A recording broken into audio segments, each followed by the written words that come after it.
Step number 1.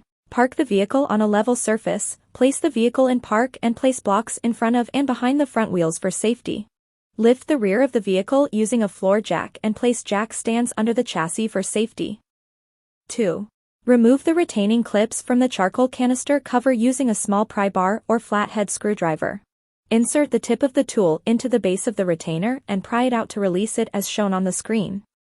3. Remove the bolt that holds the canister cover using a ratchet and a 12mm socket. 4.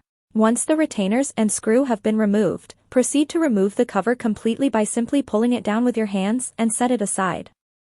5. Disconnect the hose from the solenoid by simply pulling the hose off with your hand. 6. Disconnect the electrical connector by pressing inward on the connector's locking tab and simultaneously pulling outward to completely disconnect it. 7.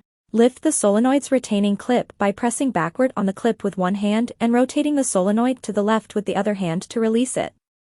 8. Remove the solenoid completely by simply pulling it out with your hand. 9. Clean the surface where the solenoid sits thoroughly with a towel before installing the new solenoid. 10.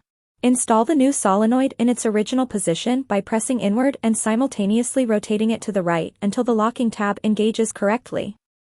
11. Connect the electrical connector back into its original position by pressing it inward with your hand, ensuring it clicks into place correctly. Next, connect the hose that connects to the solenoid. 12. Install the canister cover back into its original position. Install the retaining clips by pressing them inward with your hand and tighten the screw firmly. Lower the vehicle to the ground and you're done.